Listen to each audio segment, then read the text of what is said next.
Hello students, स्वागत है आपका हमारे यूट्यूब चैनल पे। आज हम लोग देखेंगे भारतीय संविधान के महत्वपूर्ण अनुच्छेद। ठीक है, सारे ही पार्ट कवर करेंगे। तो चलिए शुरू करते हैं। हमारा पहला है जो कह रहा है कि अनुच्छेद 1 है भारत अर्थात इंडिया राज्यों का संघ होगा। अनुच्छेद 2 नए राज्यों का प्रवेश या स्थापना। ठीक है। अनुच्छेद 3 नए राज्यों का गठन तथा राज्यों की सीमाओं, क्षेत्रफल एवं नाम में परिवर्तन होगा। ये चीज़ याद रखना है आपको।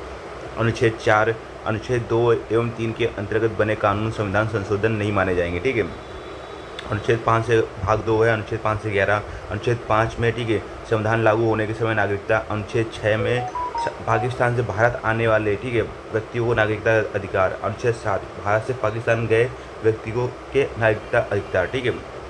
अनुच्छेद 8 विदेशों में रहने वाले भारतीय मूल के व्यक्तियों की नागरिकता। अनुच्छेद 9 स्वेच्छा से विदेशी नागरिकता ग्रहण करने में भारतीय नागरिकता समाप्त होना। अनुच्छेद 10 नागरिकता अधिकारों का बना रहना। अनुच्छेद 11 नागरिकता संबंधी कानून बनाने की संसद की शक्ति। ठीक है। अनुच्छेद 12 राज्य की परिभाषा। अनुच्छेद 13 में मौलिक अधिकारों के विरुद्ध कानून शून्य होंगे। अनुच्छेद 14 कानून के समक्ष समानता। ठीक है। अनुच्छेद 15 धर्म, जाति, लिंग, जन्मस्थान आदि के आधार पर भेदभाव का निषेध। अनुच्छेद 16 लोक नियोजन में अवसर की समानता। अनुच्छेद 17 अस्पृश्यता का अंत। अनुच्छेद 18 उपाधियों का उन्मूलन। अनुच्छेद 19 6 स्वतंत्रताएं दी गई हैं। ठीक है। अभिव्यक्ति की स्वतंत्रता, सभा करने की स्वतंत्रता। तीसरी है संघ बनाने की स्वतंत्रता। चौथा आवागमन की स्वतंत्रता। पांचवा निवास की स्वतंत्रता। छठवीं है व्यवसाय या ठीक है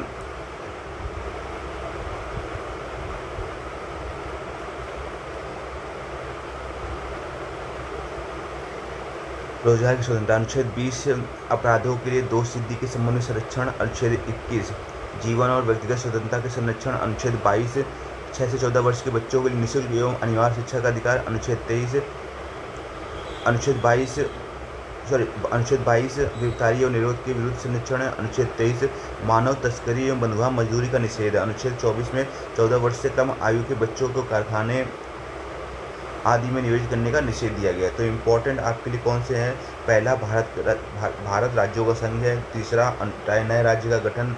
5 से 11 नागरिकता है। 14वें में समानता है। 15वें में भेदभाव निषेध है। 16वें में अवसर की समानता। 17वें में अस्पृश्यता समाप्त। 19वें में 6 स्वतंत्रताएँ हैं। आपको याद रखना है शाम ठीक है आरपी, शाम को आरपी से मिलने आए। ठीक है। स्टेट ठीक है असेंबल, एसोसिएशन ठीक है मूव और ठीक है रेजिडेंट और प्रोफेशन। ठीक है, ये चीज़ आपकी स्वतंत्रताएँ हैं, तो याद रखिएगा। तो जीवन का अधिकार। हेलो स्टूडेंट्स, स्वागत है आपका हमारे यूट्यूब चैनल पे। आज हम लोग देखेंगे स्पेस साइंस एंड टेक्नोलॉजी का पार्ट 1 देखेंगे, जो एसएससी सीजीएल 2026 के लिए इंपॉर्टेंट होगा। इसके बाद हम लोग यूपीएससी लेवल का भी आपके लिए सीरीज लेके आएंगे। ठीक है, यूपीएससी वाले लेवल का भी हम लोग अपडेट करेंगे। मतलब यूपीएससी उतना डीपली नहीं जाएंगे, बट 1 पेज पे आपको नोट्स मिलेंगे। आप हमारे टेलीग्राम ग्रुप ज्वाइन कर लीजिएगा। सारे आपको पीएनजी या मतलब जेपीजी फॉर्म पे मिल जाएगा आपको। फिर एक बार बाद में हम लोग जो एग्जाम टाइम आ रहा होगा तो कंबाइंड करके पूरा आपको पीडीएफ प्रोवाइड करा देंगे। ठीक है। तो देखो, ISRO Indian space research organisation ठीक है स्थापना कब हुई थी? 1969 को हुई थी। संस्थापक कौन है? विक्रम साराभाई। मुख्यालय कहाँ पर है? बेंगलुरु कर्नाटक। और वर्तमान अध्यक्ष कौन है? वी नारायण। ठीक है। चंद्रयान फर्स्ट मिशन जो हुआ था 2008 में लॉन्च किया गया था। इसका उद्देश्य क्या था? चंद्रमा पर जल अणुओं की खोज। ठीक है। चंद्रयान 2 था, ये 2019 में लॉन्च किया गया। ऑर्बिटर ठीक है सफल था। और चंद्रयान 3 है, 14 जुलाई 2023 को लॉन्च किया गया। सॉफ्ट लैंडिंग 23 अगस्त 2023 को हुई। और चंद्रमा के दक्षिणी ध्रुव पर उतरने वाला पहला देश कौन है? भारत है। ठीक है। और आदित्य L1 मिशन था, भारत का पहला सोलर मिशन था। ठीक है। और लॉन्च हुआ था 2 सितंबर 2023 को। उद्देश्य था सूर्य का अध्ययन। आगे आता है गगन मिशन। ठीक है। चंद्रयान, गगन, ये सब कन्फ्यूज नहीं होना है। ठीक है। भारत का पहला मानव अंतरिक्ष मिशन था, तो पहला मानव अंतरिक्ष मिशन था वो गगनयान था। ठीक है। इसरो का महत्वाकांक्षी कार्यक्रम में लक्ष्य क्या है? भारतीय अंतरिक्ष यात्रियों को अंतरिक्ष में भेजना। अभी देखो बात करेंगे इंपॉर्टेंट सैटेलाइट की। तो इनसैट कम्युनिकेशन के लिए है, जीसैट कम्युनिकेशन के लिए है, आईआरएस है रिमोट सेंसिंग के लिए है, और नाविक है वो नेविगेशन सिस्टम के लिए। ठीक है। स्पेस फैक्ट देख लेंगे। सबसे निकट तारा आपका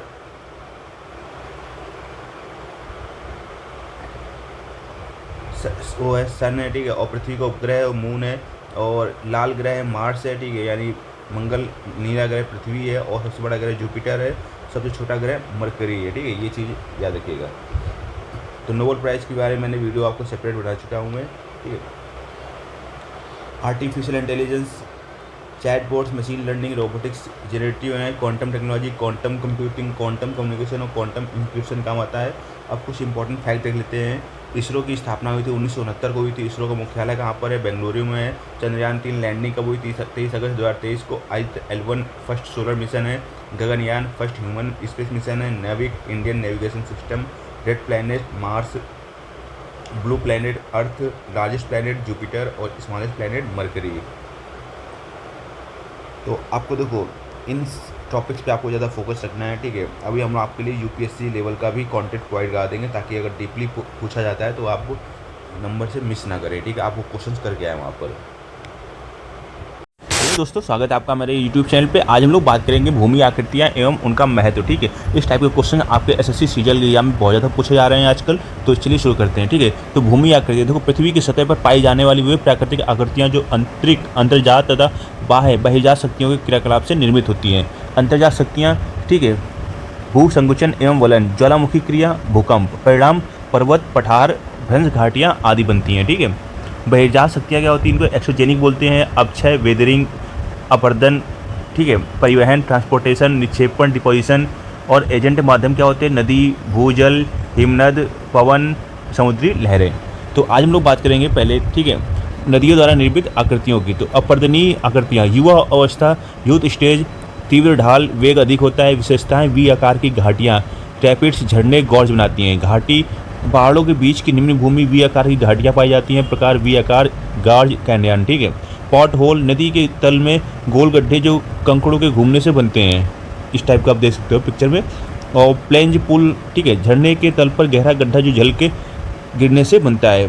और ग्रूव्स होते हैं झरनों के तल पर संकीर्ण और गहरी नालियाँ। परिपक्व अवस्था क्या होती है इसकी? मैच्योर स्टेज, मींडर बनाते हैं ऐसे घुमावदार, ठीक है। बाढ़ मैदान, घाटियाँ चौड़ी हो जाती हैं। वृद्ध अवस्था में देखो ओल्ड स्टेज, नदी का वेग बहुत कम हो जाता है। ऑक्सो झील, दलदल, मरुस्थल बनते हैं, ठीक है। ये देखो आप। अब आगे बात करेंगे निक्षेपणी, ठीक है, डिपोजिशनल आकृतियाँ क्या होती हैं।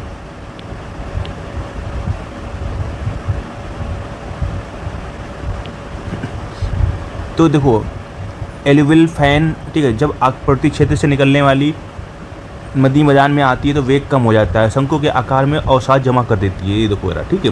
तो इसे शंकुआकार निक्षेप भी कहते हैं। आगे बात करेंगे डेल्टा। डेल्टा नदी के मुहाने पर अवसाद जमा होने से बनता है। त्रिभुजाकार या पंजे के आकार का होता है। ये देखो जरा, ये आपकी उंगलियां जैसी होती है ना, उनके आकार का होता है डेल्टा, ठीक है। निर्माण की शर्तें क्या हैं? अवसाद अधिक होता है, ज्वार की कमी होती है। आगे बात करेंगे एस्चुरी, ठीक है। नदी के मुहाने पर ज्वार के प्रभाव के कारण खारे और मीठे जल का मिश्रण क्षेत्र होता है। नर्मदा, तापी, ये डेल्टा नहीं लेकिन एस्चुरी बनाती हैं, ठीक है। आगे बात करेंगे हम लोग हिमनद द्वारा निर्मित आकृतियाँ। अपर्दनीय आकृतियाँ, सार्क, ठीक है, कटोरे के आकार का गड्ढा जो हिमनद के ऊपरी सिरे पर बनता है। यू आकार की घाटी, हिमनद द्वारा चौड़ी और गहरी घाटियाँ। एरेटेज, दो सर्ग के बीच पाई जाने वाली तीखी धार। हॉर्न माने, ठीक है, चारों ओर से कटे हुए पर्वत का शंकुआकार शिखर, उदाहरण मस्वार, स्विट्जरलैंड का, ठीक है। अब आगे बात करेंगे निक्षेपणी आकृतियाँ। ड्रमलिन, ठीक है, हिमनद द्वारा लाए गए अवसाद टिल से बने अंडाकार टीले, लंबी धुरी हिमनद की गति की दिशा को दर्शाती है। एस्केर, हिमनद के पिघले जल की धाराओं द्वारा जमा की गई लंबी सांप जैसी रीछ, ठीक है।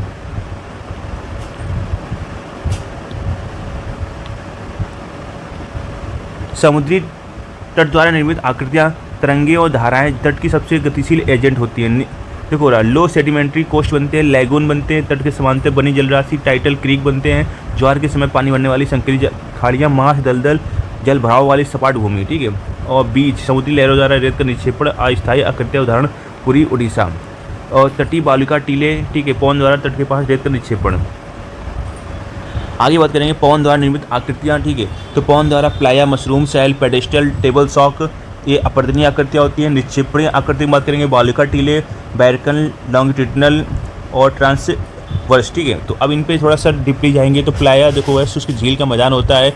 मशरूम झील, ठीक है, पवन अपर्दन से निचला भाग अधिक कट जाता है और ऊपर भाग चत्तल जैसा बन जाता है, ठीक है, मशरूम जैसा। पेडेस्टल रॉक, संकरी आधार पर खड़ी चट्टान, ठीक है। टेबल रॉक, समतल शीर्ष वाली अलग अलग चट्टान। देखो बालुका टीले पवन द्वारा रेत का निक्षेपण होता है। बैरकन अर्धचंद्राकार टीले सींग हवा की दिशा की ओर, ठीक है, हवा की दिशा। लॉन्गिट्यूडिनल लंबे समानांतर टीले हवा की दिशा के समांतर। ट्रांसवर्स हवा की दिशा के लंबवत टीले। भूजल द्वारा निर्मित आकृतियाँ गुफाएं होती हैं। चूना पत्थर से कार्बनिक अम्ल के कारण गुफाएं, ठीक है, होने से गुफाएं बनती हैं। विशेषताएं स्टैलेक्टाइट छत से लटकते वृंदों से बने शंकुआकार निक्षेप, ठीक है। स्टैलेगमाइट फर्श पर ऊपर की ओर बने निक्षेप और पिलर मिलकर स्तंभ बनाते हैं, ठीक है। तो बोरा गुफाएं आंध्र प्रदेश पे आप देख सकते हो, ये फिगर है। और प्लाया मरुस्थल की मेज, शैल अवशेष, बेड रॉक, निवारक चट्टानें आदि पवन एवं जलवायु के संयुक्त प्रभाव से बनती है। महत्वपूर्ण नदियों, ठीक है, सिंचाई, जल परिवहन, जल विद्युत, मैदान, कृषि, बसावड़, उद्योग के लिए उपयुक्त, डेल्टा, उपजाऊ भूमि, मत्स्य पालन, बंदरगाह, समुद्री तट, व्यापार, पर्यटन, मछली पालन, पर्वत, जल स्रोत, पर्यटन, खनिज रक्षा, मरुस्थल, खनिज, सौर ऊर्जा, पर्यटन, गुफाएं, पर्यटन, भूवैज्ञानिक अध्ययन। हर आकृति का आर्थिक और पारिस्थितिक सामरिक महत्व है, ठीक है। अब देखो रहा इसको जो हम लोग क्विक रिवीजन टेबल देखेंगे, ये सबसे इंपॉर्टेंट टेबल होगी आपके लिए, ठीक है। देखो घाटी है वो नदी से बनती है, ठीक है। गॉर्ज है नदी से बनती है। कैनियन नदी से बनती है। पॉट होल नदी से। प्लंज पूल नदी से। ऑलिवल फैन नदी निक्षेपण द्वारा। डेल्टा नदी निक्षेपण द्वारा। ईश्वरी नदी प्लस समुद्र द्वारा। बाढ़ मैदान नदी निक्षेपण द्वारा। मेंढर नदी के द्वारा, ठीक है। जो गुफाएं होती हैं भूजल द्वारा। स्टैलेक्टाइट भूजल द्वारा। स्टैलेग्माइट भूजल द्वारा। हॉर्न हिमनद द्वारा। एरेटे हिमनद द्वारा। युवाकार घाटी हिमनद विक्षेपण, ठीक है। और डमलिन हिमनद निक्षेपण। स्केर हिमनद निक्षेपण। बीच समुद्री लहरें। लैगून समुद्री लहरें।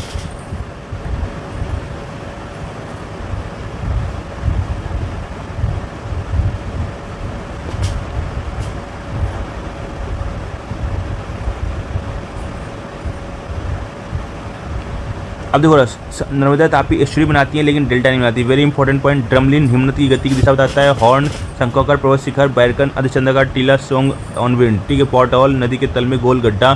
गुफाएं चूना पत्थर से घुलन से बनती हैं। हेलो स्टूडेंट्स, स्वागत है आपका हमारे यूट्यूब चैनल पे। आज हम लोग बात करेंगे लैंड फॉर्म्स और उनके इंपॉर्टेंस के बारे में, ठीक है। तो लैंड फॉर्म्स क्या होते हैं? Are natural features on the earth surface found by the action of endogenic internal and exogenic external forces over a long period of time, ठीक है। जियोमॉर्फिक प्रोसेस होता है, एंडोजेनिक प्रोसेस होता है इंटरनल, और एक्सोजेनिक प्रोसेस होता है external. The earth's land form are the result of continuous interaction of internal and external forces. These processes act slowly over thousands of or millions of years to shape the surface of the earth. Diastrophism, tectonic movements, volcanism, earthquakes, results, mountains, plateaus, rift valleys, etc. ठीक है। Exogenic process में क्या आता है? Weathering, erosion, transportation, deposition. Agents क्या होते हैं? Running water, rivers, ground water, glaciers, wind, sea waves. अब देखो land forms by running water, जो यानी रिवर से जो लैंड फॉर्म बनते हैं उनके बारे में देख लेते हैं एक बार, ठीक है। तो आपके दो टाइप के होंगे, एक इरोजनल होगा लैंड फॉर्म, एक होगा डिपोजिशनल लैंड फॉर्म। तो इरोजनल लैंड फॉर्म्स होते हैं वो बनाते हैं यूथ स्टेज में, ठीक है। और valley, pot holes, plunge hole और ग्रूव्स, ठीक है। मैच्योर स्टेज होती है, ओल्ड स्टेज होती है। तो पहले इसको देख लेते हैं, ठीक है। तो यूथ स्टेज में reverse flow over steep slopes with high velocity, ठीक है। वेलोसिटी उस समय तेज होती है। फीचर्स क्या होते हैं? V shaped valleys, rapids, waterfalls, gorges, ठीक है। वैली होती है और लो एरिया बिटवीन हिल्स और माउंटेन्स। तो हिल्स और माउंटेन्स के बीच में जो लो एरिया होता है, ठीक है, उसको बोलते हैं वैली, ठीक है। और इसमें क्या होता है? वी शेप्ड वैली होती है, ये गॉर्ज होता है और कैनियन होता है। तो आपसे पेपर में पूछा जाता है, ठीक है, ये कैनियन किसके मध्य बनते हैं? तो हिल्स और माउंटेन्स के मध्य, ठीक है। Pot holes, circular holes in the river bed carved by the whirling action of pebbles, ठीक है। Plunge pool, a deep pool formed at the base of a water pool due to the force of falling water, ठीक है। जो water आपको पानी गिर रहा होता है उसके द्वारा जो डीप पूल फॉर्म किया जाता है, ठीक है, उसको बोलते हैं plunge pool. Grooves, long narrow depression at the base of waterfalls, ठीक है। ये देखो रहा। मेच्योर स्टेज, रिवर से develop meanders and flood plains, ठीक है। तो जब मेच्योर स्टेज पे आता है तो मींडर्स यानी घुमावदार आकृति बन जाती है, ठीक है। वैलीज बिकम ब्रॉडर, और वैली क्या होती है? चौड़ी हो जाती है। Old stage, river flows gently in broad plains. तो अब क्या होता है इसमें, ठीक है, धीरे धीरे रिवर फ्लो होती है, ठीक है। फीचर्स क्या होते हैं? ऑक्सबो लेक्स, स्वैम्स, मार्सेज, ठीक है, तो ये ओल्ड स्टेज में है। इंपॉर्टेंट फैक्ट देख लेते हैं, Narmada forms an estuary not a delta, ठीक है, Tapi also forms an estuary, ठीक है, तो आपसे पूछा जाएगा कि नर्मदा और तापी क्या फॉर्म करते हैं, तो एस्चुरी फॉर्म करते हैं, ठीक है। आगे देखो depositional land form, alluvial fan delta, ठीक है, एस्चुरी, देखो alluvial fan found when a stream comes out of mountains into a plain, ठीक है, velocity decreases and sediments deposits in a fan shape, ठीक है, कोन शेप्ड डिपॉजिट्स, ये देखो रहा। Delta formed at the mouth of a river when it enters a standing body of water, ठीक है, triangular और bird's foot shaped formed by deposition of fine sediments condition large amount of sediment and weak tides। estuary क्या होते हैं, funnel shaped mouth of a river where fresh water mixes with sea water, ठीक है, tides are strong here। Narmada Tapi estuary है। land forms by ground water caves limestone areas ground water with carbonic acid dissolve limestone and forms caves। features क्या होते हैं, stalactite hang from roof, stalagmites rise from floor pillars when both join। तो बोरा caves Andhra Pradesh में है, इसकी example है, ठीक है। अब देखो लैंड फॉर्म्स बाय ग्लेशियर देखते हैं, वेरी इंपॉर्टेंट, ठीक है, सिर्क कोरी, ठीक है, यू शेप्ड वैली एरिटे हॉर्न, ठीक है, ये वेरी वेरी इंपॉर्टेंट, ठीक है। तो ग्लेशियर द्वारा क्या बनते हैं, सिरके बनते हैं, यू शेप्ड वैली एरिटे हॉर्न बनते हैं। तो अब सिरके क्या होता है, बोल shaped hollow at the head of glacier, तो देखो कटोरे का आकार का, ठीक है। U shaped valley wide valley with steep sides flat bottom, ऐसे तो फ्लैट बॉटम है और इसमें ढलान है।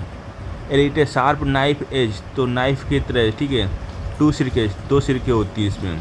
Horn pyramid sharp peak form by glacial erosion, pyramid की तरह।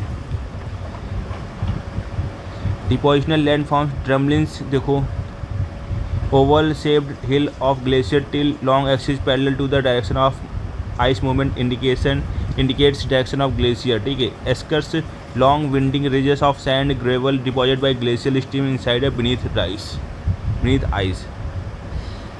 अब आगे बात करेंगे coastal landform, sea waves and currents की। Waves and currents most dynamic agents of coastal landscape, erode transport deposit materials. Low sedimentary coast made of soft sediment features lagoons tidal creeks marshes swamps.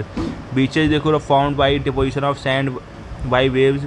Temporary features coastal dunes, mound of sand formed by wind near the coast common in arid and semi-arid coastal area, very important। आगे बात करेंगे land forms by wind, देखो erosional land forms कौन से हैं, deflation basin, या playa, ठीक है, मशरूम रॉक, पेडेस्टल रॉक और टेबल रॉक। तो फ्लैट टॉप्ड आइसोलेटेड हिल होती है। Rock standing on a narrow base, ठीक है, नैरो बेस पे स्टैंड होता है। मशरूम स्टॉक top wider than base due to wind abrasion, ठीक है, तो ये कुकुर बुत्ते जैसा बन जाता है, ऊपर छतरी जैसा, ठीक है। Deflation basin playa flat floor of dried lake, ठीक है, सूखी हुई झील होती है, उसका ड्राइड पार्ट हो। Depositional land forms sand dunes, barchan dunes, longitudinal dunes और transverse dunes. Ridges perpendicular to wind, ठीक है, long parallel to wind direction longitudinal dunes. Barchan dunes crescent shaped with horns pointing downwind. Sand dunes deposit of sand found by wind. अब देखो significance of land form देख लेते हैं। Mountains का क्या significance है, sources of rivers and fresh water, ठीक है, influence climate and rainfall, rich in forest minerals and biodiversity, important for tourism and hydro power, natural barriers for defence. Valleys क्या होती हैं, fertile land for farming, important route for transportation, ठीक है, suitable for hydro power projects, attract tourist. Kashmir valley plateaus rich in minerals and forest, supports agriculture in, ठीक है, supports cities transport, ठीक है, features. तो वो डिजर्ट्स क्या होते हैं, रिच इन मिनरल्स होते हैं, petroleum production for solar and wind energy, unique ecosystem होता है, विल्ड लाइफ होता है, टूरिज्म, डिजर्ट सफारीज कल्चर, ठीक है। प्लेन्स देखो most of the plains are bordered long winding ridges, ठीक है, और इजी ट्रांसपोर्ट होता है, यहाँ पर जनता ज़्यादा निवास करती है। Centre of trade industry and culture होता है। Coastal plain support port trade fisheries, promote tourism recreation, important for salt production, support blue economic activities, ठीक है। अब देख लो, अब सबसे इंपॉर्टेंट जो टेबल हम लोग देखेंगे, याली टेबल देखेंगे। लैंड फॉर्म उसके एजेंट, वैली है, रिवर्स, ठीक है, जो रिवर है वो बह के बनाती है इसको, ठीक है। Gorge river, canyon river, pothole river, प्रंगपुर रिवर, groove river, alluvial fan river deposition से, डेल्टा रिवर डिपोजिशन से, estuary river sea flood plain river deposition से, oxbow lake river old stage है ये, meander river, cave ground water, stalactite ground water, stalagmite ground water, pillar ground water, sinkhole ground water, karst valley ground water. और cirque होता है glaciers, very important, ये part तो बहुत important है। U shaped valley glacier, arete glacier, horn glacier, drumlin glacier deposition, esker glacier deposition. Land forms देखेंगे, beach है sea wave से, लैगून सी वेव से, टाइडल क्रीक सी वेव से, dune wind deposition, mushroom rock wind erosion, playa wind erosion. Important fact देख लेते हैं exam के view से। नर्मदा ताप्ती एस्चुरी बनाती हैं, हॉर्न पिरामिडिकल पीक होता है, और एरिटेज नाइफ एज रिज होती है। Drumlin indicates direction of glacier movements, ठीक है। Barchan dune crescent shaped pothole circular depression in river bed, alluvial fan cone shaped deposit, cave limestone dissolution, mushroom rock wind abrasion. स्वागत है आपका हमारा YouTube channel पे। देखो आज हम लोग बात करेंगे, ठीक है, एसएससी सीजीएल 2026 के लिए बहुत इंपॉर्टेंट, ठीक है, डांसेज और फेस्टिवल जो नॉर्थ ईस्ट से रिलेटेड है, ठीक है। तो नॉर्थ ईस्ट से डांसेज और उनके फेस्टिवल बहुत ज़्यादा पूछे जाते हैं। तो चलिए देख लेते हैं एक बार ओवरव्यू।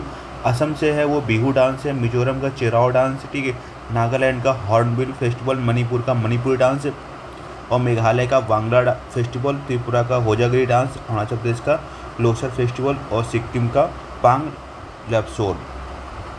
अब देखिए कुछ और इम्पोर्टेंट देख लेते हैं, इस पर बिल्कुल डीपली देख लेते हैं जो आपके इस समय एसएससी का लेवल पूछा जा रहा है। बिहू डांस है Assam, folk dance of Assam है, associated with harvest and agricultural activities perform during Bihu festival. कौन कौन से टाइप इसके? रंगाली बिहू स्प्रिंग अप्रैल में मनाया जाता है, बोगाली बिहू हार्वेस्ट जनवरी में, और कुंगाली बिहू अक्टूबर में। अगला बात करते हैं सत्रिया डांस असम का है, classical dance form of Assam introduced by Srimanta Sankardeva, based on Bhagavata Purana, perform in Sattras Vaishnavite monasteries.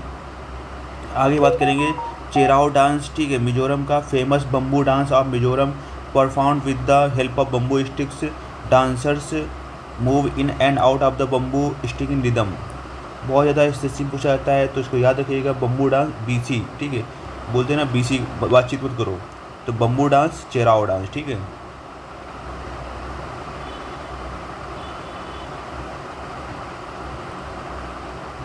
Hornbill dance, ठीक है, तो फेस्टिवल ऑफ कहाँ मनाया जाता है? नागालैंड में है, कॉल्ड फेस्टिवल्स ऑफ फेस्टिवल्स, ठीक है।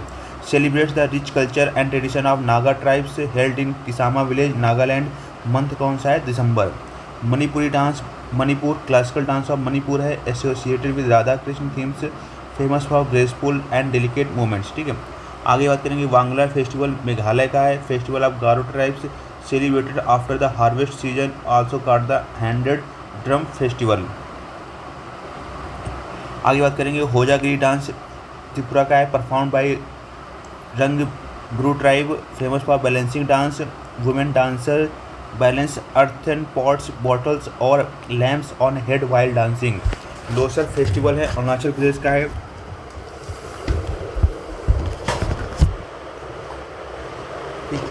और तिब्बतन, ठीक है, तिब्बतियन न्यू ईयर फेस्टिवल इसको बोला जाता है। Celebrated mainly by Monpa tribe, symbolises prosperity, happiness and good luck. आगे बात करेंगे Pang Lhabsol festival Sikkim, worship of mount Kanchenjunga, celebrates the rich cultural heritage of Sikkim, held in the month of अगस्त।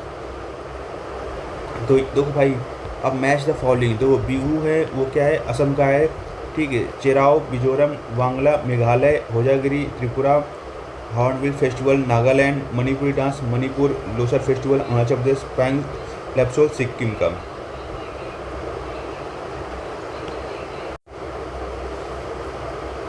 दो मोस्ट इम्पॉर्टेंट ट्राइब्स गारो है मेघालय की, खासी मेघालय, नागा ट्राइब नागालैंड, मोनपा अरुणाचल प्रदेश, और रियांगरू त्रिपुरा, ठीक है। Bamboo dance Cheraw Mizoram, hundred drum festival Wangala Meghalaya, festivals of festivals hornbill Nagaland, balancing dance Hojagiri Tripura, harvest festival Bihu Assam. देखो most repeated SSC question, Cheraw dance Mizoram, hornbill festival Nagaland, Bihu Assam, Wangala festival Meghalaya, Kojagiri dance Tripura. ठीक है। अब north east India is culturally very rich. ठीक है। Most dances are related to harvest and tribals festivals reflect the tradition nature worship and unity. अब statement based question पूछे जाते हैं। Consider the following statement, Cheraw जो बम्बू डांस ऑफ मिजोरम। ठीक है। CM याद रखना है आपको। ठीक है। Wangala is associated with Garo tribe, तो बोथ 1 and 2 करेक्ट हैं। ठीक है। Consider the following statements, hornbill festival is celebrated in Nagaland, Kojagiri dance belongs to Assam, तो सेकंड गलत है, पहला वाला ही केवल सही होगा। तो देखो ये चीज़ याद रखना भाई, इनको याद कर लेना बहुत इंपॉर्टेंट है। ठीक है। मिलते हैं नेक्स्ट लेक्चर पे।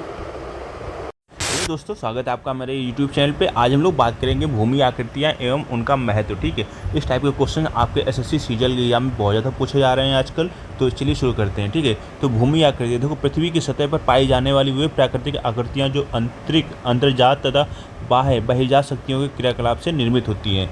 अंतर्जात शक्तियाँ, ठीक है, भू संकुचन एवं वलन, ज्वालामुखी क्रिया, भूकंप परिणाम, पर्वत पठार, भ्रंश घाटियाँ आदि बनती हैं। ठीक है। बहिर्जात शक्तियाँ क्या होती हैं, इनको एक्सोजेनिक बोलते हैं। अपक्षय, वेदरिंग, अपर्दन, ठीक है, परिवहन, ट्रांसपोर्टेशन, निक्षेपण, डिपोजिशन। और एजेंट माध्यम क्या होते हैं, नदी, भूजल, हिमनद, पवन, समुद्री लहरें।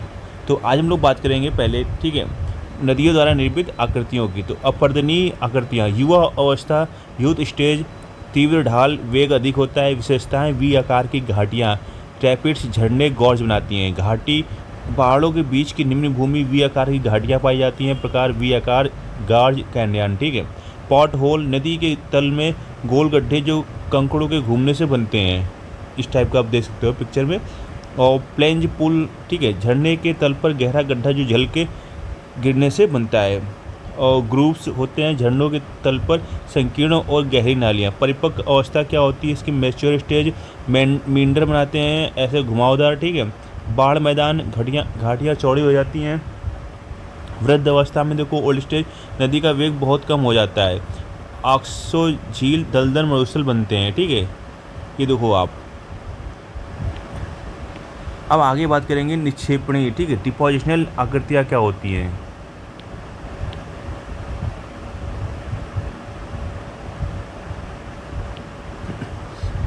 तो देखो एलुवियल फैन, ठीक है, जब आकृति क्षेत्र से निकलने वाली नदी मैदान में आती है तो वेग कम हो जाता है। शंकु के आकार में अवसाद जमा कर देती है। ये देखो जरा, ठीक है।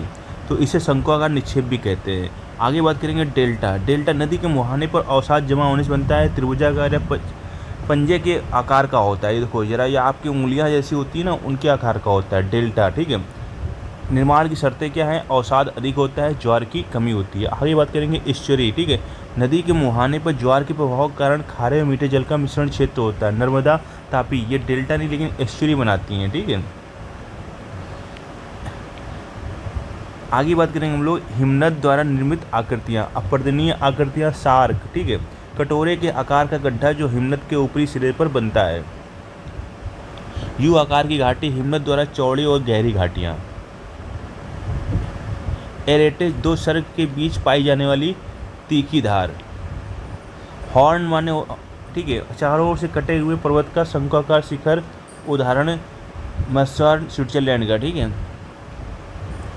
अब आगे बात करेंगे निक्षेपणी आकृतियाँ। ड्रमलिन, ठीक है, हिमनद द्वारा लाए गए अवसाद टिल से बने अंडाकार टीले, लंबी धुरी हिमनद की गति की दिशा को दर्शाती है। एस्केर, हिमनद के पिघले जल की धाराओं द्वारा जमा की गई लंबी सांप जैसी रीछ। ठीक है।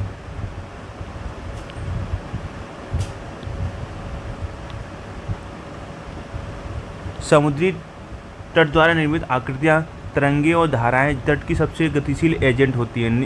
देखो रहा, लो सेडिमेंट्री कोस्ट बनते हैं, लैगून बनते हैं, तट के समांतर बनी जलराशि, टाइटल क्रीक बनते हैं, ज्वार के समय पानी भरने वाली संकरी खाड़ियाँ, मार्श, दलदल, जल भराव वाली सपाट भूमि। ठीक है।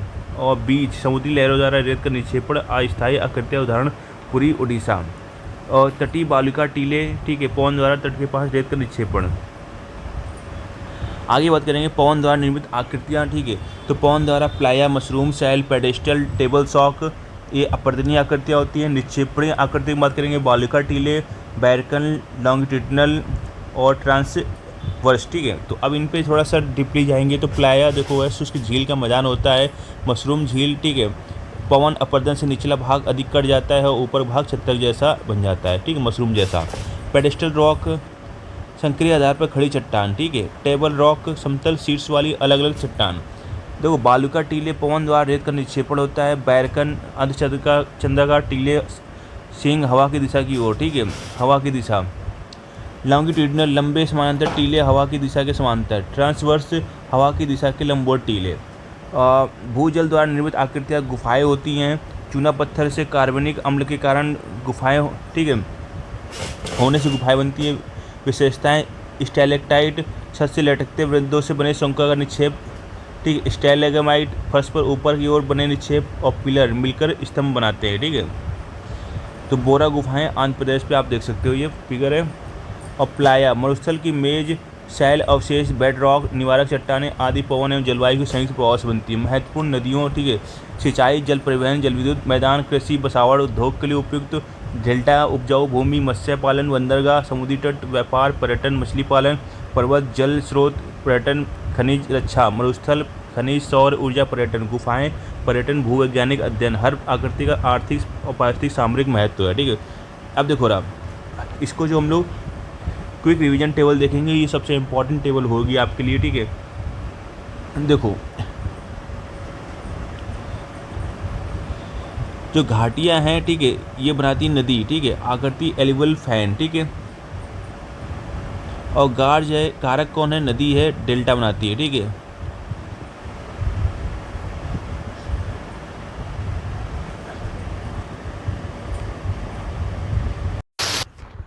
हेलो स्टूडेंट, स्वागत है आपका हमारे यूट्यूब चैनल पे। आज हम लोग देखेंगे भारत के प्रमुख त्यौहार फेस्टिवल्स के बारे में। तो पहला पोंगटू मेघालय का आता है। जनजाति खासी इसको मनाती है। समय कब होता है इसका, फसल कटाई के बाद। यह शांति और समृद्धि के लिए भगवान टा पोंगटोंग को धन्यवाद देने का त्यौहार है। दूसरा देखते हैं बैसाखी। देखो बैसाखी ये 13 या 14 अप्रैल को मनाई जाती है। फसल कटाई का त्यौहार है। सिखों के लिए महत्वपूर्ण है। 1699 में खालसा पंथ की स्थापना इस दिन हुई थी, ठीक है।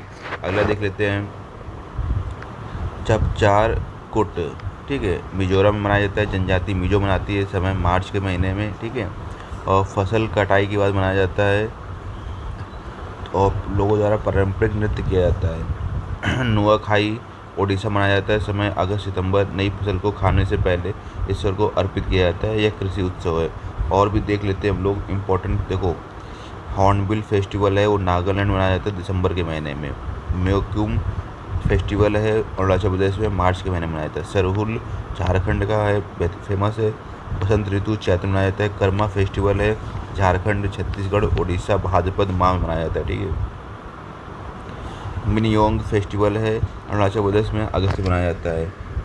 खासी जो ट्राइब्स है वो मेघालय से संबंधित है। मिजो मिजोरम से, गारो मेघालय से, और नागा नागालैंड से, संथाल झारखंड, पश्चिम बंगाल उड़ीसा से, भील है राजस्थान, गुजरात, मध्य प्रदेश से। अब देखो और भी देख लेते हैं, ठीक है। दिवाली है अक्टूबर नवंबर में मनाई जाती है, रोशनी का पर्व है। होली है फाल्गुन मार्च में मनाया जाता है, ये पूछ लेगा फाल्गुन, ठीक है। दशहरा है सितंबर अक्टूबर में मनाया जाता है। असत्य पर सत्य की विजय, ठीक है। और रक्षाबंधन है श्रावण अगस्त में मनाया जाता है। जन्माष्टमी अगस्त सितंबर में। गणेश चतुर्थी अगस्त सितंबर में गणेश जी का पर्व है। बिहू रंगाली अप्रैल फसल कटाई, ठीक है। ओणम केरल अगस्त सितंबर में समृद्धि का पर्व। तो देखो पोंगटू बैसाखी, चपचार कुट, Nuakhai harvest festival, hornbill Nagaland का प्रमुख त्यौहार है। म्योकुम अरुणाचल प्रदेश का प्रमुख त्यौहार है। दिवाली रोशनी का पर्व, होली रंगों का त्यौहार है।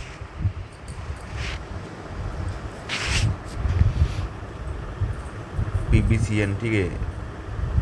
तो यह पोंगटू बैसाखी, चपचार कुट, नुआखाई। तो पोंगटू फेस्टिवल किस जनजाति का त्यौहार है, खासी मेघालय का। बैसाखी किस राज्य का प्रमुख त्यौहार है, पंजाब। चपचार कुट किस राज्य मनाया जाता है, मिजोरम मनाया जाता है। नुआखाई किस राज्य का उत्सव है, उड़ीसा। हॉर्नबिल फेस्टिवल कहाँ मनाया जाता है, नागालैंड में। हेलो फ्रेंड्स, स्वागत है आपका हमारे यूट्यूब चैनल पे। आज हम लोग बात करेंगे रिपोर्ट्स एंड इंडेक्सेस की, ठीक है। तो ये अपडेट है मई 2026 तक हमने इसको अपडेट लिया हुआ है। चलो शुरू करते हैं आज का लेक्चर, ठीक है। देखो भाई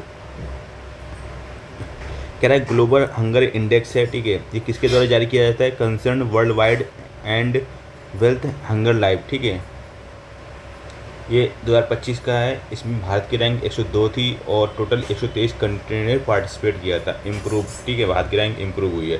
ह्यूमन डेवलपमेंट इंडेक्स यूएनडीपी जारी करता है, भारत की रैंक 130 थी 193 देशों में। ग्लोबल जेंडर गैप रिपोर्ट है, वर्ल्ड इकोनॉमिक फोरम जारी करता है, भारत की रैंक 131 थी और 148 टोटल कंट्रीज थी। तो वर्ल्ड हैप्पीनेस रिपोर्ट कौन जारी करता है, UNSDSN, ठीक है, भारत की रैंक 118 थी 147 कंट्रीज़ में।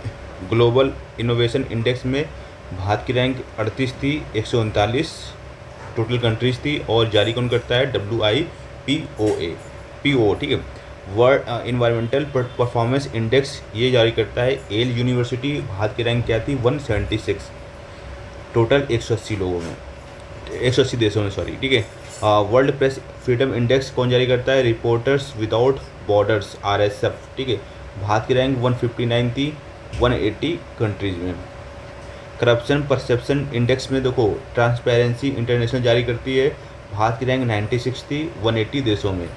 ग्लोबल कम्पिटिटिवनेस इंडेक्स कौन जारी करता है, वर्ल्ड इकोनॉमिक फोरम, 39वीं रैंक थी भारत की और 67 देश थे। क्लाइमेट चेंज परफॉर्मेंस इंडेक्स कौन जारी करता है, जर्मन वॉच, भारत की रैंक 10वीं थी 63।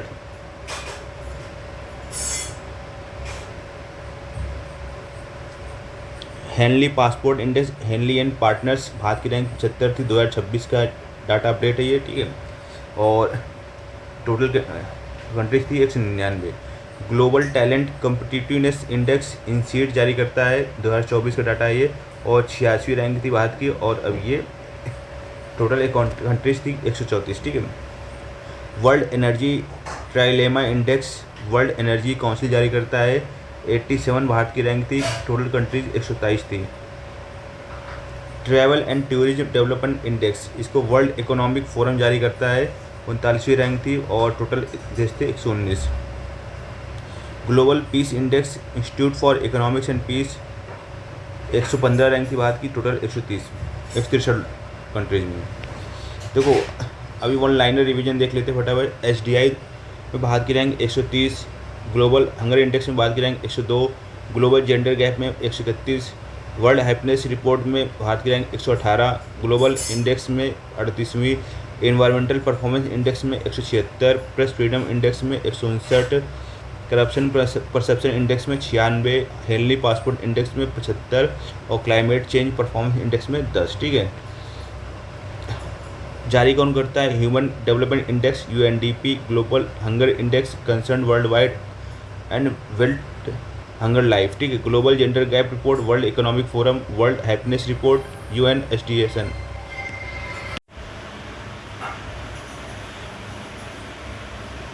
तो global innovation index WIPO, environmental performance index Yale university, world press freedom index reporters without borders, ठीक है, corruption perception index transparency international, ठीक है, और Henley passport index Henley and partners, climate change performance index German watch, global peace index institute for economics and peace, ठीक है।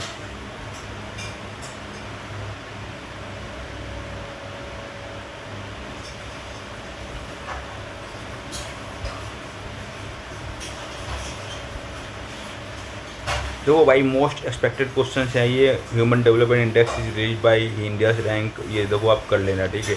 इनके जवाब अपने आप सोच के कमेंट बॉक्स में दे देना। ओके, मिलते हैं फिर नेक्स्ट लेक्चर पे, ठीक है। हेलो स्टूडेंट्स, स्वागत है आपका हमारे यूट्यूब चैनल पे। आज हम लोग बात करेंगे, देखो जो बौद्ध काउंसिल्स हुई हैं उनको याद रखने की बेहतरीन ट्रिक, ठीक है। तो ये पेपर में आपके काफ़ी ज़्यादा पूछे जाते हैं इससे रिलेटेड क्वेश्चंस, ठीक है। तो देखो रहा पहली जो, देखो आपको पहले देखो पहली दूसरी तीसरी के लिए आपको शॉर्टकट याद रखना है। भगवान राम को तो आप लोग जानते ही हो, ठीक है। तो सबसे पहले किसको पूजा करते हो आप, भगवान राम की, ठीक है। तो राम का मतलब क्या हो गया, R फॉर हो गया राजगिरी, ठीक है। A फॉर क्या हो गया, अजातशत्रु राजा थे, ठीक है।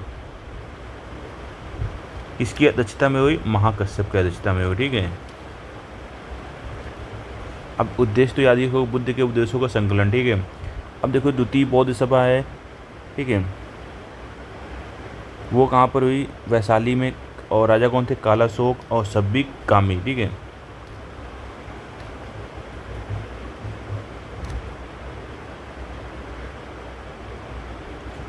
तो देखो राम को वनवास मिला था। क्या राम मिला था? राम को वनवास मिला था, ठीक है। तो आपको क्या देखना है? वनवास। राम को क्या मिला था? वनवास, ठीक है। तो सेकंड में क्या हुआ था? राम को वनवास मिला था, यानी वाह का मतलब क्या हो गया? वैशाली, ठीक है। ए का मतलब, ठीक हो गया।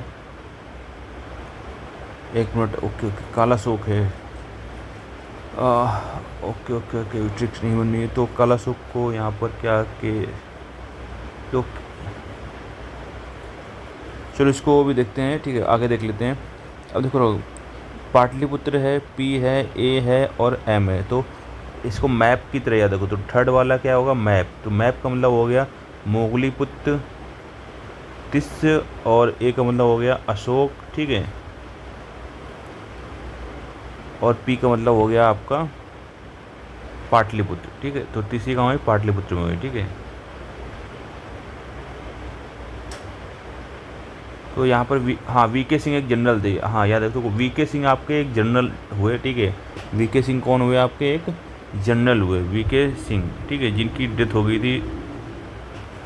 तो वी से याद रखना है आपको वैशाली, के से याद रखना है, ठीक है, काला शोक, और एस का मतलब याद रखना है सब्बी कामी, ठीक है।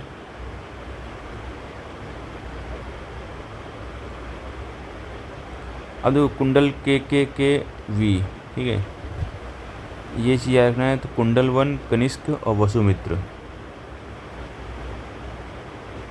अब इनका क्रम याद रखना है, ए के, ठीक है।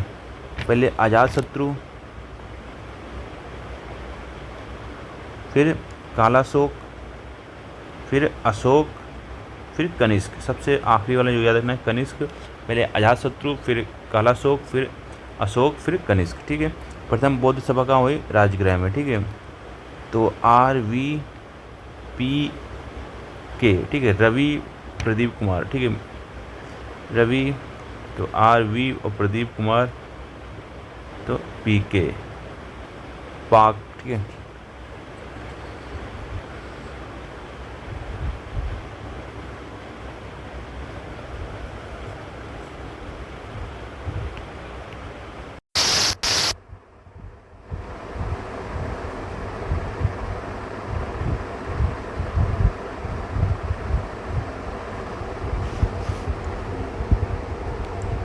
हेलो स्टूडेंट्स, स्वागत है आपका हमारे यूट्यूब चैनल पे। आज हम लोग देखेंगे, देखो SSC GD के लिए मोस्ट इम्पॉर्टेंट, ठीक है,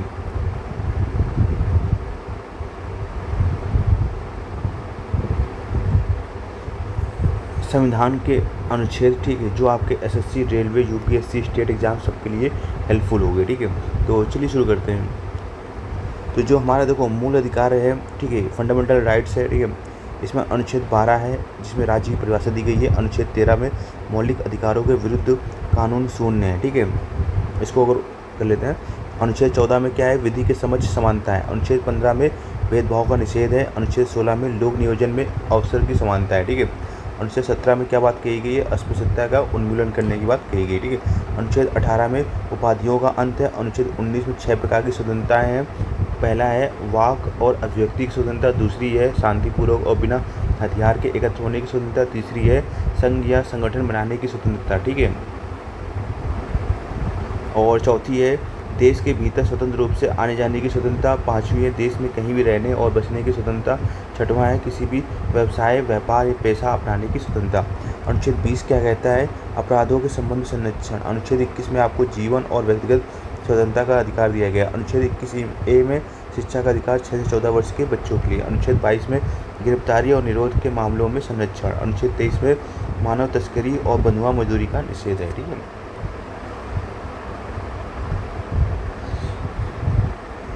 अब देखो बात करेंगे, दूसरा संवैधानिक उपचार हमारा दिया गया है अनुच्छेद 32 में, और डॉक्टर भीमराव अंबेडकर ने इसके संविधान को हृदय और आत्मा कहा गया। वेरी इंपॉर्टेंट क्वेश्चन है, पेपर में कई बार पूछा गया है। अगला दो कह रहा है राज्य के नीति निर्देशक तत्व, कह रहा है अनुच्छेद 39A में निःशुल्क विधिक सहायता है। अनुच्छेद 40 में पंचायतों का संगठन है। अनुच्छेद 44 में समान नागरिक संहिता है। अनुच्छेद 48A में पर्यावरण और वन जीवों का संरक्षण है, ठीक है।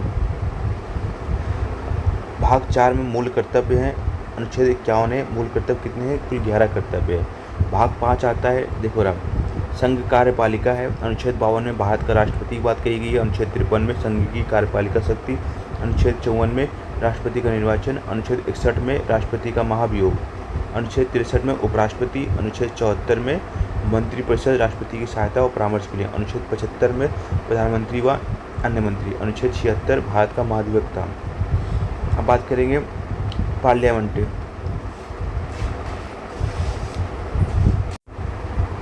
अनुच्छेद 79 है संसद, अनुच्छेद 80 है राज्यसभा की संरचना, अनुच्छेद 81 में लोकसभा की संरचना, अनुच्छेद 83 में सदनों की अवधि, अनुच्छेद 85 में संसद का सत्र बुलाना, स्थान और विघटन, अनुच्छेद 110 में धन विधेयक, अनुच्छेद 112 में वार्षिक बजट, अनुच्छेद 123 में राष्ट्रपति की अध्यादेश शक्ति। ठीक है, अब बात करेंगे 7वें नंबर पे। ठीक है, जुडिशरी तो इम्पोर्टेंट देख लेते हैं। अनुच्छेद 124 में सर्वोच्च न्यायालय की स्थापना। ठीक है, और इसका 214 होगा तो उच्च न्यायालय की। ठीक है, अनुच्छेद 143 में सर्वोच्च न्यायालय का परामर्श दात्री क्षेत्राधिकार, अनुच्छेद 148 में नियंत्रक एवं महालेखा परीक्षक, अनुच्छेद 8 देखो भाग 8 में राज्य स्टेट, अनुच्छेद 153 में राज्यपाल की बात कही गई है, अनुच्छेद 154 में राज्य की कार्यपालिका शक्ति, अनुच्छेद 163 में मुख्यमंत्री एवं मंत्रिपरिषद की सहायता और परामर्श के बारे में बात कहा गया, अनुच्छेद 165 में राज्य का महाधिवक्ता, अनुच्छेद 168 में राज्य की विधान परिषद। ठीक है,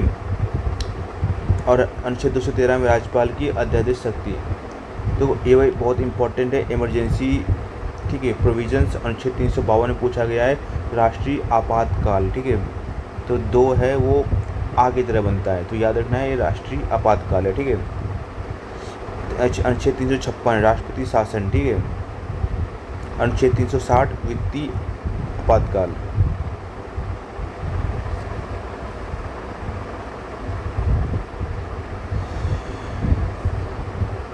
देखो अनुच्छेद 10वां क्या है, देखो 10वें भाग में महत्वपूर्ण अनुच्छेद है। 368 में संविधान का संशोधन की बात कही गई है, 370 में जम्मू कश्मीर को विशेष दर्जा निरस्त, अनुच्छेद 371 में कुछ राज्यों के लिए विशेष उपबंध। संविधान केवल वकीलों का दस्तावेज नहीं है, यह जीवन का वाहन है, इसकी भावना हमेशा ठीक है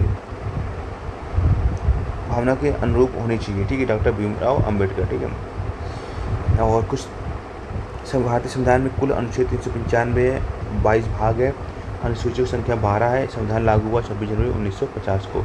ठीक है, प्रारूप समिति के अध्यक्ष कौन थे, डॉक्टर भीमराव अंबेडकर।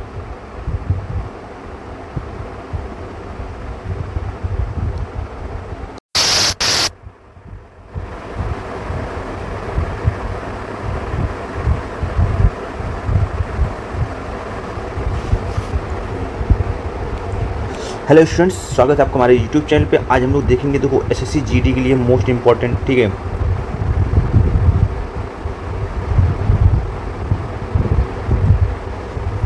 संविधान के अनुच्छेद। ठीक है, जो आपके SSC, railway, UPSC, state exam सबके लिए हेल्पफुल हो गए। ठीक है, तो चलिए शुरू करते हैं। तो जो हमारा देखो मूल अधिकार है, ठीक है, फंडामेंटल राइट्स है। ठीक है, इसमें अनुच्छेद 12 है जिसमें राज्य की परिभाषा दी गई है। अनुच्छेद 13 में मौलिक अधिकारों के विरुद्ध कानून शून्य है। ठीक है, इसको अगर कर लेते हैं। अनुच्छेद 14 में क्या है, विधि के समक्ष समानता है। अनुच्छेद 15 में भेदभाव का निषेध है। अनुच्छेद 16 में लोक नियोजन में अवसर की समानता है। ठीक है, अनुच्छेद 17 में क्या बात कही गई है, अस्पृश्यता का उन्मूलन करने की बात कही गई। ठीक है, अनुच्छेद 18 में उपाधियों का अंत है। अनुच्छेद 19 में 6 प्रकार की स्वतंत्रताएं हैं। पहला है वाक और अभिव्यक्ति की स्वतंत्रता, दूसरी है शांतिपूर्वक और बिना हथियार के एकत्र होने की स्वतंत्रता, तीसरी है संघ या संगठन बनाने की स्वतंत्रता। ठीक है, और चौथी है देश के भीतर स्वतंत्र रूप से आने जाने की स्वतंत्रता, पांचवी है देश में कहीं भी रहने और बसने की स्वतंत्रता, छठवां है किसी भी व्यवसाय, व्यापार या पेशा अपनाने की स्वतंत्रता। अनुच्छेद 20 क्या कहता है, अपराधों के संबंध संरक्षण। अनुच्छेद 21 में आपको जीवन और व्यक्तिगत स्वतंत्रता का अधिकार दिया गया। अनुच्छेद 21A में शिक्षा का अधिकार 6 से 14 वर्ष के बच्चों के लिए। अनुच्छेद 22 में गिरफ्तारी और निरोध के मामलों में संरक्षण। अनुच्छेद 23 में मानव तस्करी और बंधुआ मजदूरी का निषेध है। ठीक है, अब देखो बात करेंगे दूसरा संवैधानिक उपचार हमारा दिया गया है अनुच्छेद 32 में, और डॉक्टर भीमराव अंबेडकर ने इसके संविधान को हृदय और आत्मा कहा गया। वेरी इंपॉर्टेंट क्वेश्चन है, पेपर में कई बार पूछा गया है। अगला दो क्या है, राज्य के नीति निर्देशक तत्व। कह रहा है अनुच्छेद 39A में निःशुल्क विधिक सहायता है। अनुच्छेद 40 में पंचायतों का संगठन है। अनुच्छेद 44 में समान नागरिक संहिता है। अनुच्छेद 48A में पर्यावरण और वन जीवों का संरक्षण है। ठीक है, भाग 4 में मूल कर्तव्य हैं, अनुच्छेद 51 है। मूल कर्तव्य कितने हैं? कुल 11 कर्तव्य है। भाग 5 आता है, देखो रहा, संघ कार्यपालिका है। अनुच्छेद 52 में भारत का राष्ट्रपति की बात कही गई है। अनुच्छेद 53 में संघ की कार्यपालिका शक्ति। अनुच्छेद 54 में राष्ट्रपति का निर्वाचन। अनुच्छेद 61 में राष्ट्रपति का महाभियोग। अनुच्छेद 63 में उपराष्ट्रपति। अनुच्छेद 74 में मंत्रिपरिषद राष्ट्रपति की सहायता और परामर्श के लिए। अनुच्छेद 75 में प्रधानमंत्री व अन्य मंत्री। अनुच्छेद 76 भारत का महाधिवक्ता। अब बात करेंगे पार्लियामेंट। अनुच्छेद 79 है संसद। अनुच्छेद 80 है राज्यसभा की संरचना। अनुच्छेद 81 में लोकसभा की संरचना। अनुच्छेद 83 में सदनों की अवधि। अनुच्छेद 85 में संसद का सत्र बुलाना, स्थान और विघटन। अनुच्छेद 110 में धन विधेयक। अनुच्छेद 112 में वार्षिक बजट। अनुच्छेद 123 में राष्ट्रपति की अध्यादेश शक्ति। ठीक है, अब बात करेंगे 7वें नंबर पे। ठीक है, जुडिशरी, तो इम्पोर्टेंट देख लेते हैं। अनुच्छेद 124 में सर्वोच्च न्यायालय की स्थापना। ठीक है, और इसका 214 होगा तो उच्च न्यायालय की। ठीक है, अनुच्छेद 143 में सर्वोच्च न्यायालय का परामर्श दात्री क्षेत्राधिकार। अनुच्छेद 148 में नियंत्रक एवं महालेखा परीक्षक। अनुच्छेद 8, देखो भाग 8 में राज्य स्टेट। अनुच्छेद 153 में राज्यपाल की बात कही गई है। अनुच्छेद 154 में राज्य की कार्यपालिका शक्ति। अनुच्छेद 163 में मुख्यमंत्री एवं मंत्रिपरिषद की सहायता और परामर्श वगैरह बात कहा गया। अनुच्छेद 165 में राज्य का महाधिवक्ता। अनुच्छेद 168 में राज्य की विधान परिषद। ठीक है, और अनुच्छेद 213 में राज्यपाल की अध्यादेश शक्ति। तो ये भाई बहुत इंपॉर्टेंट है, इमरजेंसी। ठीक है, प्रोविजंस। अनुच्छेद 352 में पूछा गया है राष्ट्रीय आपातकाल। ठीक है, तो 2 है वो आगे तरह बनता है, तो याद रखना है ये राष्ट्रीय आपातकाल है। ठीक है, अनुच्छेद 356 राष्ट्रपति शासन। ठीक है, अनुच्छेद 360 वित्तीय आपातकाल।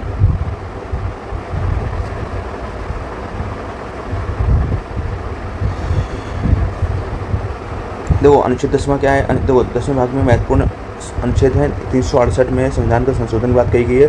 370 में जम्मू कश्मीर को विशेष दर्जा निरस्त। अनुच्छेद 371 में कुछ राज्यों के लिए विशेष उपबंध। संविधान केवल वकीलों का दस्तावेज नहीं है, यह जीवन का वाहन है। इसकी भावना हमेशा, ठीक है, भावना के अनुरूप होनी चाहिए। ठीक है, डॉक्टर भीमराव अम्बेडकर। ठीक है, और कुछ भारतीय संविधान में कुल अनुच्छेद 395 है, 22 भाग है। अनुसूचियों की संख्या 12 है। संविधान लागू हुआ 26 जनवरी 1950 को। ठीक है, प्रारूप समिति के अध्यक्ष कौन थे? डॉक्टर भीमराव अम्बेडकर।